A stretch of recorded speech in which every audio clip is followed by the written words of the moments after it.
We can't stay rejects forever, the girl says, although I can clearly see that she is lying to herself. Maybe one day we'll be like your friends Diana and her brother, and we'll get to escort important Lasethi around instead of being experimented on over and over. If you hadn't died from the experiment for such a long time, then there's still be a chance. There has to still be a chance. It's not going to happen, Olivia, Kate says.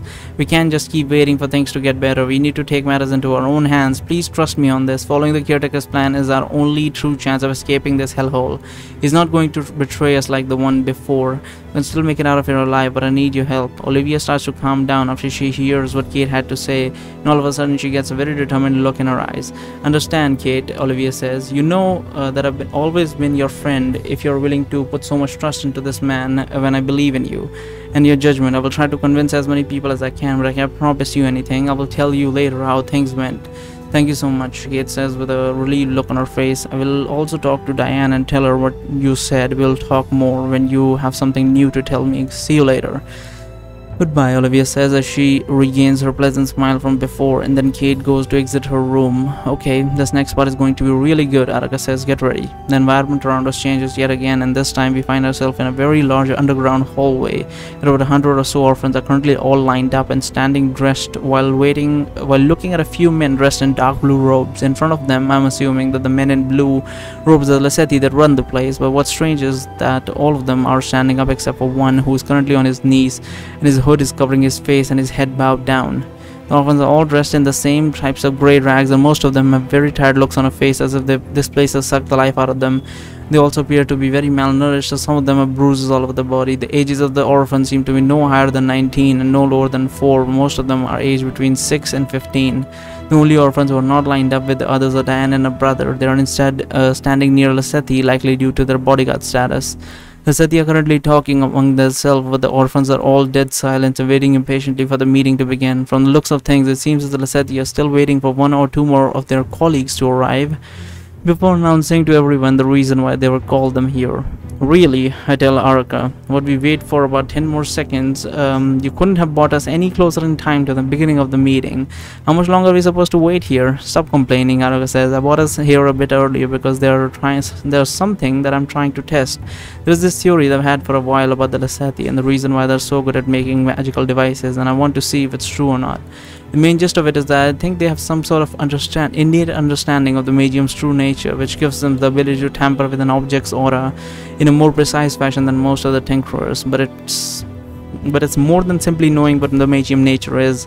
Brian knows its nature too, and he has a way to access it, but the staff of his cannot compare to the magical artifacts that the Lasethi are able to invent. It's almost as if they have developed some sort of natural affinity to the Magium over the years, which is subtle enough that I can't detect it when I study their auras. If that is really the case, then it might also explain why they have no magic in their auras whatsoever.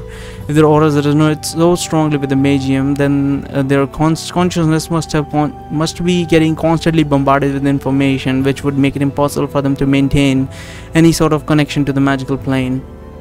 So what you're saying, because I believe Barry is a full Lasethi, right? I believe since Barry is a full Lasethi, as far as I can remember, he should also have this subconscious information that he could draw from, like a Google or something in his head, or DuckDuckGo if you want to use that. Well, at this moment, you are the one bombarding me with too much information, I say. What do you mean, the Lasethi have an aura that resonates strongly with the Magium? Am I not a Lasethi too, or I have Lasethi or whatever? Are you trying to tell me that I already had the Magium with me all along? Well, sure as hell doesn't feel like it to me. Of course not, like I said. What kind of logic is that? Wasn't the exact wording of the tournament organizers that they would give you access to the Magium if you win? That has nothing to do with simply having an affinity towards it, leaving aside the fact that you are probably getting far less information from the Magium than a regular Lasethi due to being half human. Most of that information is completely useless to you because you have no way to process it. On the other hand, if you have a way to access the Magium directly from the earthen plane, then the natural affinity of yours will certainly become a lot more useful. The Lasethi on this continent have direct access to the Magium. That's why an affinity to it would be helpful to them, but again, this is all just a theory until I make my test. What kind of test are you talking about? Why would the Lasethi have a direct access to Magium? I do not have that sort of information. It's kind of pointless to ask that one, honestly, but okay. How do you think the Lasethi might have gotten some much link to the Magium? Um, she doesn't have any idea. So let's ask what kind of test it is. What kind of test are you talking about? I'm trying to see if any of the Laseti over there are able to sense a presence, Arka says. I've been trying to reach them through a myriad of magical frequencies for the past few minutes, but I haven't had any luck just yet. My theory is correct, and the fact they are linked to the Magium right now should make it possible for them to detect us, even if we don't technically exist in their own world. Maybe I'm going about this the wrong way, though. Let me try something else. All of a sudden, 3 clowns appear out of nowhere, right between the Laseti and the rows of orphans. Start to dance in place, imitating the movements of gorilla with big grins on their face. There we go, Arka says. This should liven up the place a bit, but I still feel like there's something missing. If now, why don't you go dance with those clowns for a bit? You already dressed for the part, so all you need to do is mimic their movements. I'm not wearing clown clothes, Flower shouts furiously. How many times do I need to explain this to you? These are acrobat clothes. They're the same type of clothes as what I used to wear back in Olmnar when I was performing as a trapeze artist at the circus. Arka says. Sure they are. Now be a good girl and go dance with your brethren over there so we can... Did you sense that? One of the Laseti asked one of the colleagues. Sense what? Asked the other Laseti. There's some sort of strange presence coming from right in front of us just now. Laseti says, it feels like it wasn't even part of this world, as if it didn't even exist. Do you understand what I mean? If it doesn't exist, then maybe we shouldn't be worrying about it, don't you think? The other Laseti says, here's an idea. How about we stop bothering me with nonsense, wait for the others in the silence like everybody else? Aha, Arka says, as she makes the clowns disappear. I knew it. I knew these bastards was resonating with the Magium somehow. But then again, if the Laseti have such a good affinity with the Magium, how is it that Aiden and the Fox were the ones who first learned how to create food out of nothing, not them? Wasn't that knowledge somehow taken from Magium as well? I think what the Magium is a way to access the world to do stuff for you. Because think about it this way. There are like 2 types of magical worlds, right? If you read manga or like anything of the sort, so that sort of media with magic and stuff in it, there are 2 types of magics. Basically, one where they use a mana to like inject it into some sort of magic circle, which has like some sort of circuit built into it, which would like you run through the circuit and heat up and creates a fire by using some stuff that is like within their knowledge, using their actual knowledge to like create fire. And then there's other worlds where the like you give mana to the world itself and then the world creates fire for you. So I think what the Magium is the world doing the stuff for them. If you could think of it in this way, like in the Harry Potter world, there's like ways to like transform people into like squirrels and shit. So obviously the transformation is not something they understand how to transform an actual person. They just use a spell. So what they're doing is they're giving magic to the world, and the world does the transformation for them, and the medium is the spell. So I think that's how it is happening. Most of these people are using magic straight up, and because they know the theory for it, and everyone else that is connected to the Magium is using the world to use magic, which is interesting. Where were we?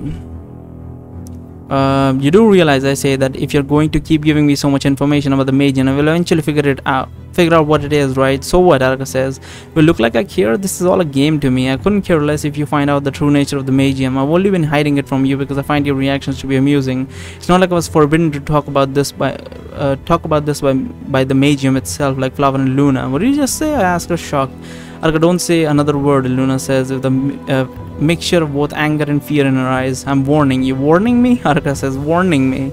Was our little trip to the parallel universe managed to completely fry your brain? Do you forget who you're talking to? I am Araka. Even the gods live in fear of me. You seriously think that I'm going to let myself get intimidated by the likes of the Magium? The Magium is nothing but a tool that can freely manipulate without breaking a sweat. But have anything to fear? Do you think I'm like you? Well, Barry, you're in luck. Today you will finally find out what the Magium is. You see, it is all pretty simple. If you think about it, if you take into account everything what I've told you about the world we are in now, if you also remember everything you already knew, then the answer that is staring you right in the face is the Magium is in fact, as far as I can remember, what the Magium is in fact, as far as I can understand from everything that has happened before this, is that the Magium itself is the world. It's not a thing. We're either the world is the Magium or we are living inside the Magium, and that's the whole point of the world. The universe is the Magium. It's a different way of saying that you have access to the world level mana spells, and that's basically what Magium should be. It has developed like a consciousness as well to some extent. If you read like manhwas and stuff, they have like spirit artifacts and shit.